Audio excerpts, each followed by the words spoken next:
Smile. But I'm not happy. People are staring. I don't want to do this. You have to. They'll know No one something's cares wrong. about your Why life. is that bad? Nobody cares. They won't understand. Nobody I want to go cares. home. You'll hurt their feelings. This was ridiculous. What are we even talking about? Just you want keep them to them like happy. you? What if they They're think gonna you're be mean. stupid? Just keep them happy. Just keep them happy. Just lie. I'm not here to sugarcoat, life's already a bumpy road. Too much shelter causes pain, let's just be real honest.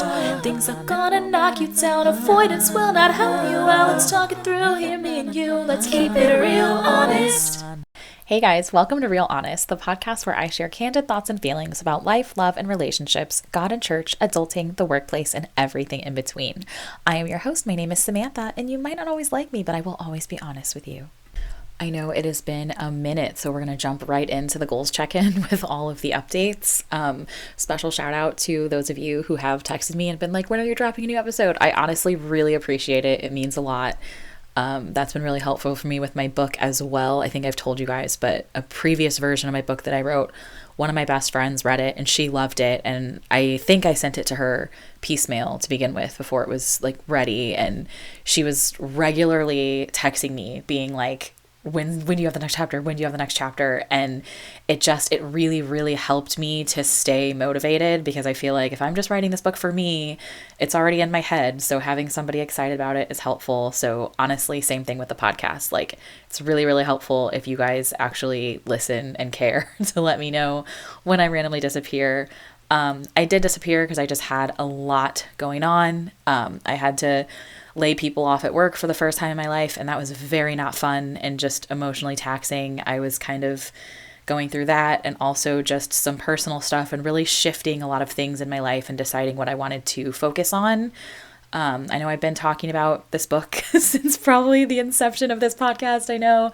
And I have been working on it. I want to be clear about that. I am working on the book. It is in progress. I'm making really great progress. The progress is slow, but it's happening. But I wanted to be able to dedicate even more time to the book. So I was trying to just find things in my life that I could pull back on to make more room for it.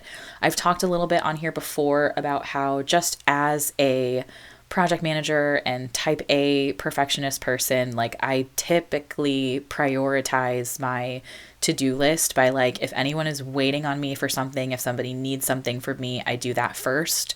So typically that's why I respond to texts so fast, because I just have to clear notifications. I don't like to have things in my inbox. I don't like to have things on my to-do list. But so that makes me always put my own personal projects on the back burner. Like, if I want to work on my book, if I want to work out, whatever it is, I typically will not start it until all of my inboxes are totally clear, which obviously happens very rarely.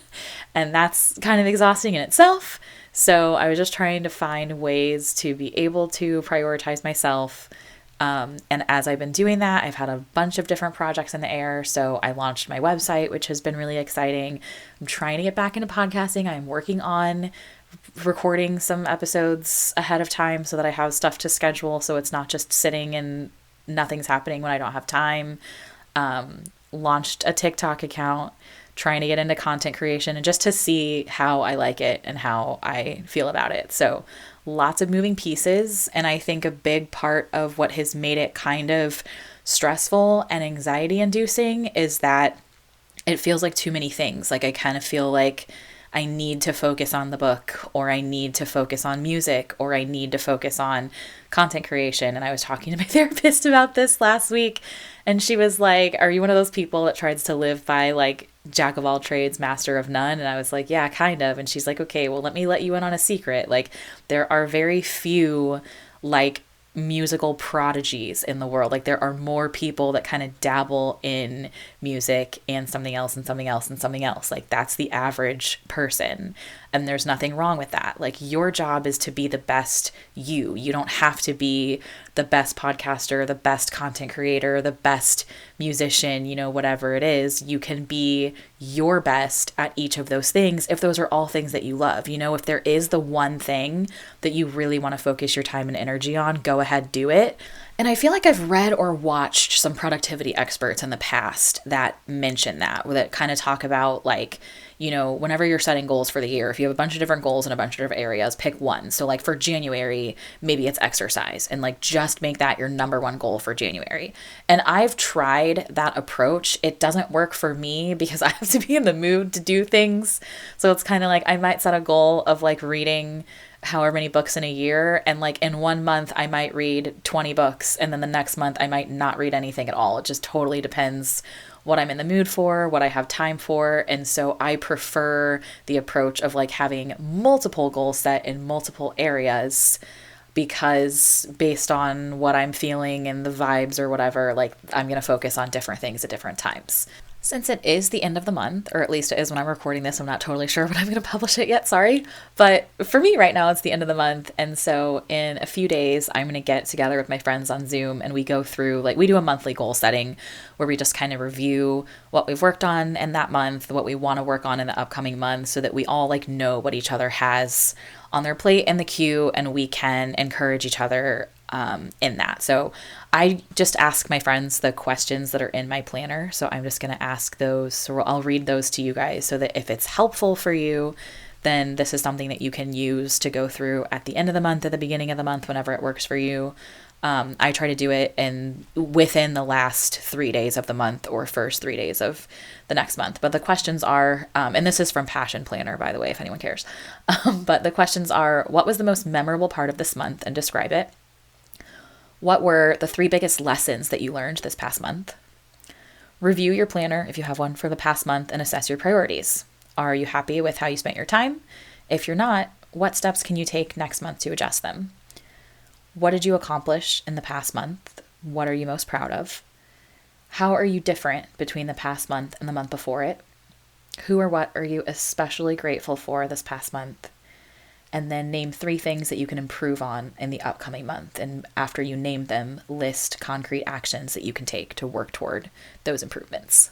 When it comes to what I'm learning from God right now, I feel like it's been the same lesson for a year. So I'm so sorry. I'm just repeating myself over and over again, and that's really boring. But I feel like the lesson is that I have no idea what's going on. I'm not in control.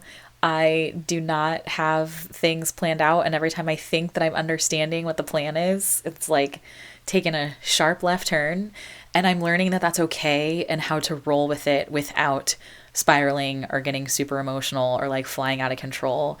One of the biggest things that I have learned, I would say in the past 6 months or so, is that I do not want to work in full-time ministry, and that that's okay.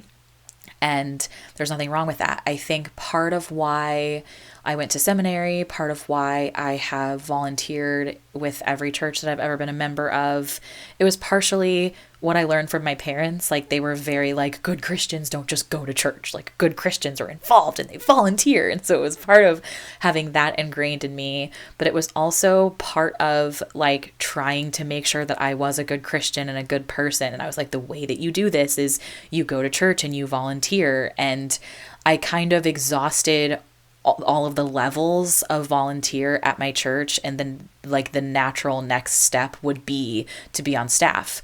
I applied to be on staff multiple times and didn't get it. And so part of why I decided to go to seminary was to give myself more training, to be ready to apply later to be on church staff. But the short time that I spent at seminary actually taught me that like, this really isn't what I want to do.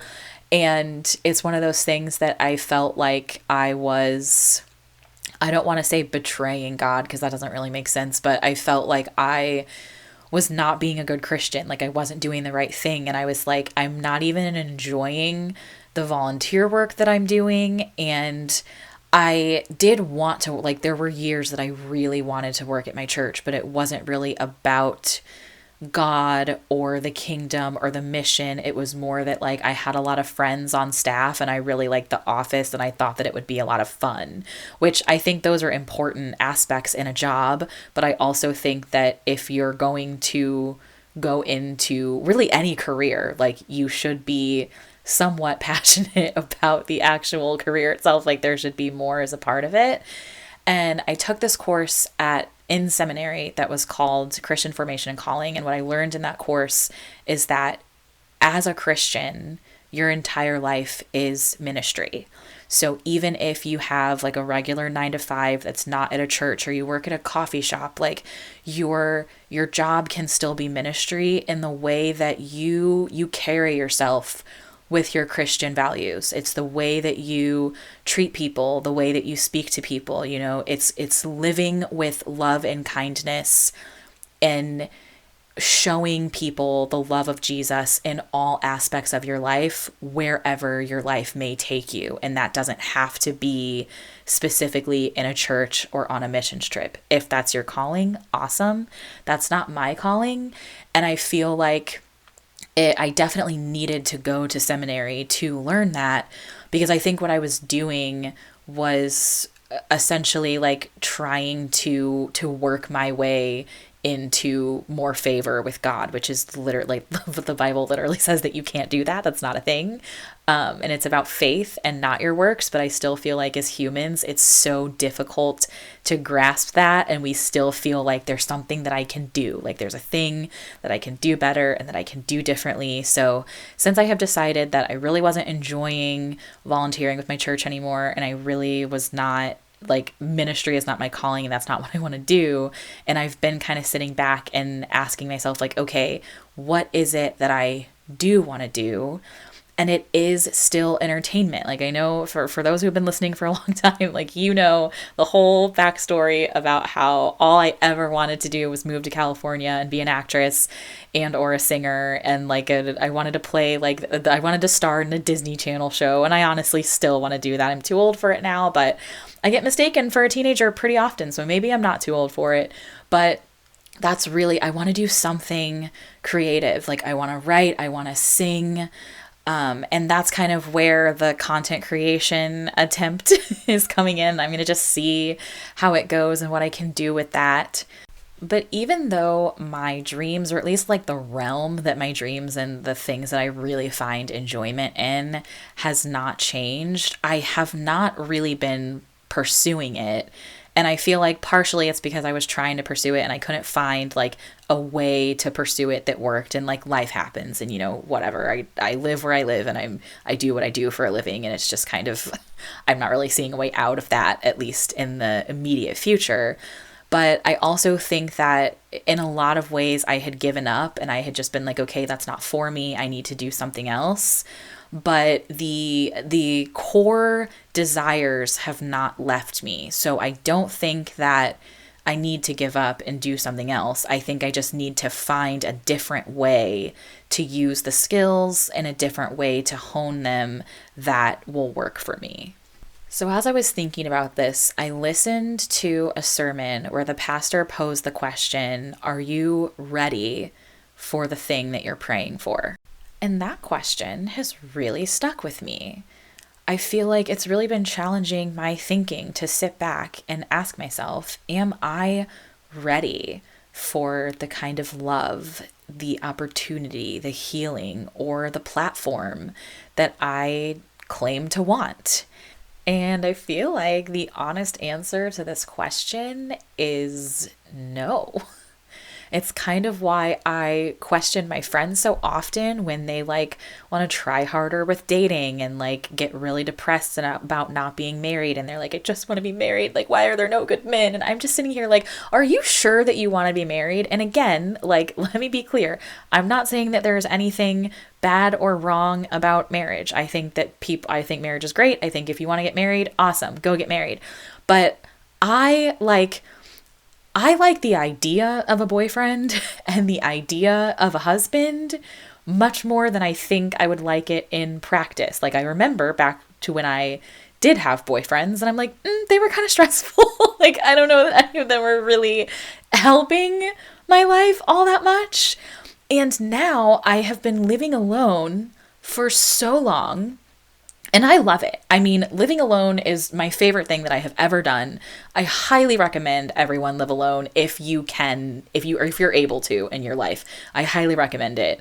But I also, the drawback is like, I'm so used to it and I love it so much that I am like afraid to find a husband, because I am like, if we lived in the same space, I can't imagine that any home would be large enough for two people. Like, I don't know.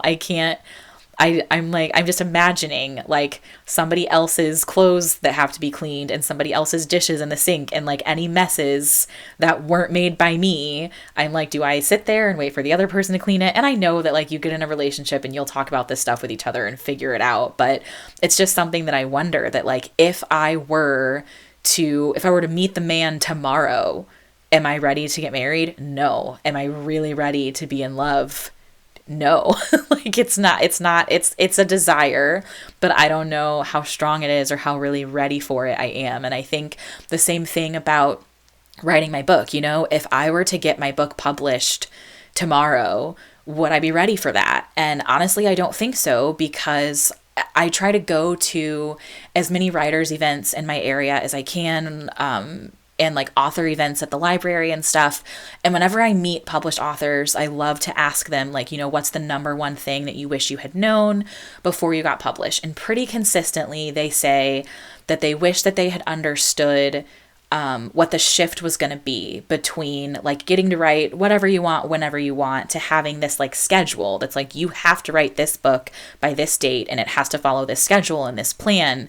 And so they've said like, you know, it's possible that your publisher is going to really love like a specific idea that you have, but that doesn't mean that your publisher and or your editor is going to love every idea that you have, and they might not want to publish some stuff. So you might not be able to work on like a passion project because it's not going to be published, or maybe you have to get a different agent or editor. I don't fully know how all that works, but the advice that they had given is make sure that you at least have a solid, if you're a writer that outlines, make sure you at least have a solid outline for a good number of stuff that you want to work on, and make sure that you have time in your schedule when you're doing like you're writing something, you're doing publicity and press and all the different stuff. Like make sure that you've got time to work on a passion project if you can, so that you don't get burnt out and start to hate the thing that like ultimately is making your career take off. And I think just getting that advice from people, I've thought about it a lot, and I was like, you know, that's really good, because I truly only have the one book and I have a lot of ideas. So if someone were to offer to publish my book tomorrow, like I don't have my other ideas in a state where I would be ready to like, yeah, let's run with this one and let me start working on something else. But if they were like, well, no, this is going to be a series and you're going to spend the next 3 years working on this series, it's like, well, I don't know that I would want to do that. And I would like to have that stuff in place before I get to the published spot. So I'm actually glad that I'm not published yet, because I still have a lot of work to do on my books and on myself before I find that. So that's the question that I want to pose to you guys today is, are you actually ready? I feel like there's this, you know, the arrival myth of like, once I have XYZ, life will be better. I'll be complete. I'll be happy. I'll be rich, like whatever it is that you think. You know, I think all of us have like this thing that we think like, once I get that thing, like I'm going to have made it. And I think that mindset often blinds us to what we're still building. You know, wanting something does not mean that we're equipped to carry it. If you guys are into Masterclass, I'm a big fan of Usher's on there, because he talks about preparation for performance and how he is so good at what he does because he spent years cultivating his craft before he was discovered and before he started performing. And now he can do the tours and the long hours in the studio. And he talks about how like social media today, there are so many overnight success stories, and people like blow up overnight, but then they fizzle out because they didn't spend the time really cultivating the craft to be able to keep up with whatever it is that the overnight success got for them. And so I think that's something really important. It all goes back to like, just because we want it doesn't mean that we're equipped for it or ready for it, but we can get ready for it. You know, I think whether it is a relationship or a book or financial blessing, right? Anyone who's in debt, we all want to get out of debt, right? But if you won the lottery tomorrow and you wiped out all of your debt, do you have the financial practices to maintain being out of debt? Like, is that actually going to help you? Or do you need to take some time actually cultivating good and healthy habits to make it sustainable once you get to where you want to be? Dreams require maintenance, you know? Are you disciplined enough for the thing that you're dreaming of? Are you emotionally grounded enough? Are you rooted enough in your identity to not let it break you? You know, the one thing that I will tell you guys that I've learned from like my little experiment into content creation is I thank God that I started acting and modeling at a very young age. And so I have been in rooms where people told me, like, your braces are ugly, your skin is too light, your skin is too dark, your hair is ugly, whatever, because so much of the business has to do with your look. And as a kid, I would sob. Like, I was just so in distress anytime like any of this was said to me. And then as I got older, I learned like, it's really not personal. That's just the business. But I'm glad that I learned it because it gave me a thicker skin so that when I post stuff on social media now, like if people are saying random shit to me, and now I'm able to live by what Tom Holland does, where he gave an interview one time that I loved so much. It had something to do with like how he deals with haters and trolls and social media. And he said something to the effect of, if you have something to say to me, call me or text me. And if you don't have my number, then you don't know me well enough to have an opinion. And I love that, and I live by it now because I'm like, yeah, if I say something that offends you or that upsets you or whatever, and we have a relationship, then reach out to me and let's talk like adults. But if not, then your opinion is honestly irrelevant to me. And I feel like, just to give you as a stupid example, like when me and Sophie were like watching Star Wars and we're like posting our reactions, you know, a lot of people thought it was funny, and that's why we kept doing it. It was just to like entertain our friends. And now there's all these angry people that like hate us and think that we're rage baiting. And we're just like these awful people that are hating on Star Wars. And it's just like, if you guys know me, you know that I have no interest in putting energy into hating anything. Like, you know, Taylor Swift has this great quote where she talks about how the worst kind of person is the kind of person that makes people feel bad about liking something. And I love that. And I live by that. Like, I am not interested in hating on anything or anyone or hating on things that you love. Like, if you love Star Wars, I think that is awesome. Really and truly, I think it's great. I wish that I love Star Wars. I want to be part of the fandom. That's the whole reason I forced my friend to watch all of the movies with me, because I was like, people love this. This is a big deal. Like, I want to be a part of it, you know? And I just genuinely did not like it. Like, I tried so hard, but I just don't get it. It's just not for me. But I'm not sitting here saying that because I don't like Star Wars, you shouldn't like it, or anyone who likes it is an idiot. Like, no, I don't think that at all. I think it's awesome. I think it's great that you like it. And really and truly, like, our reaction videos, it was just us having fun. And because we didn't like it, we like made up these stupid names for the characters or whatever, just to make it more engaging for the two of us and to make it more funny for our friends who do love Star Wars to watch. But it is not about hate at all. Like, that's just not what we stand for. And I literally felt like I needed to sit and make a video to explain this. And then I was like, why would I do that? You know, because I'm sitting there like, I'm explaining it to people who don't know me and don't understand what I'm doing. And like, if you are a person who is going to form an opinion of somebody based off of a 30-second video that you saw on TikTok, like, you have no context into what went in to creating it. You don't know the person. You don't know their thought process. You don't know their purpose. You're looking at them for 10, 15 seconds and holding it and forming an opinion. And if you're forming a negative opinion, that's on you. Like, that has nothing to do with me. That has nothing to do with anyone else. But you know, if I had tried this like social media content creation experiment like 20 years ago, well, did we have TikTok 20? No, we didn't.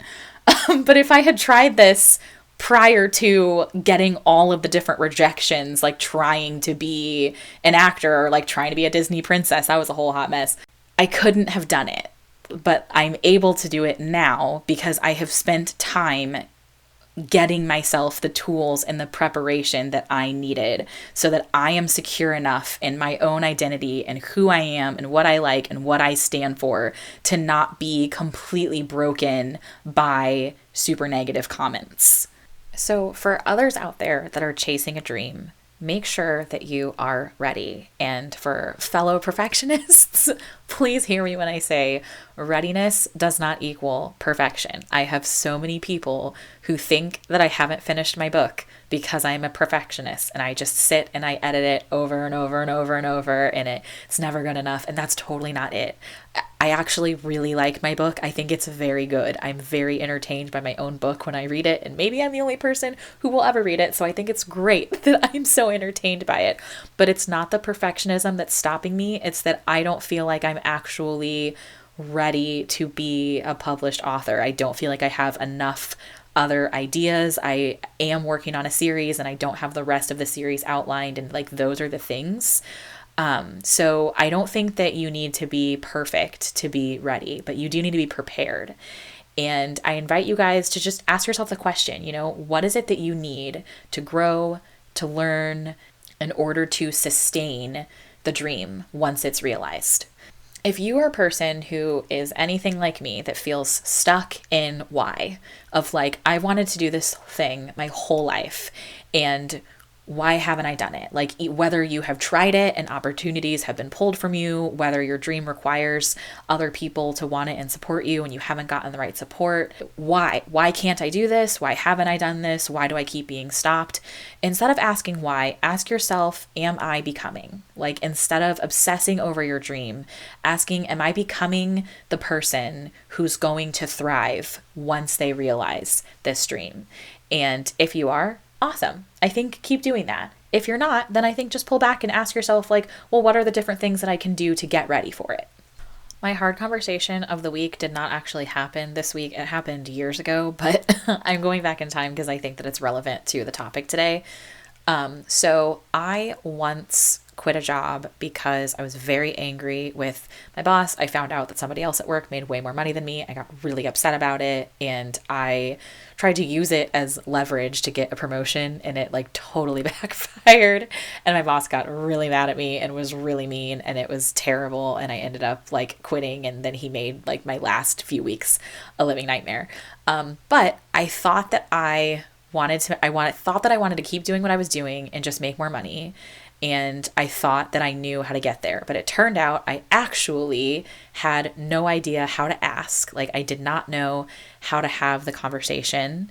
And I also did not have great spending habits at the time. So I think if I had made the money at that time, it wouldn't have helped me in the way that I wanted it to. Like, I would have just been recklessly spending it. And so it's taken me longer to be able to make the money that I wanted to make then. I do make it now.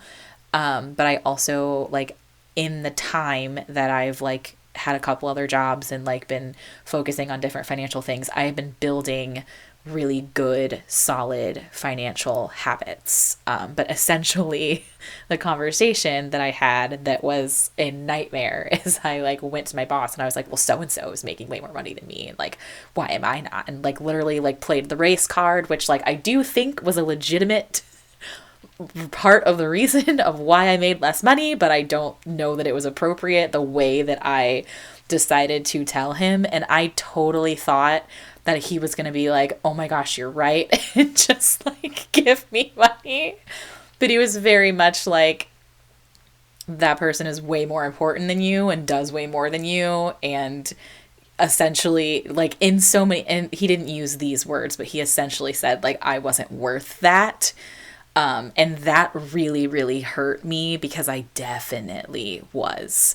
But it wasn't even like the fact that I wanted to make more money or the money that I wanted to make that I wasn't prepared for. It was the conversation. It was like how to discuss with your manager that you're unhappy with your job, whether it's your pay, because this led into us talking about a whole bunch of other things where like it wasn't just that I was underpaid, I was overworked, I was doing five people's jobs in one, and I was like laying all of this out for him, and I was like, do you even know that I'm working 65 hours a week? Like, are you kidding me? And he's like, well, did anyone ask you to do that?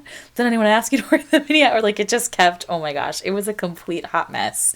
But I definitely, like, now when I have issues with bosses, I go in way more prepared, and like you can't blindside them throwing a million different things. Like, you've got to have your list, come up with a top 3, cut everything else off, and then go in with very specifics. Do not get emotional. I would say that's a huge thing that I learned from that conversation. I'm so glad that it happened because I grew from it.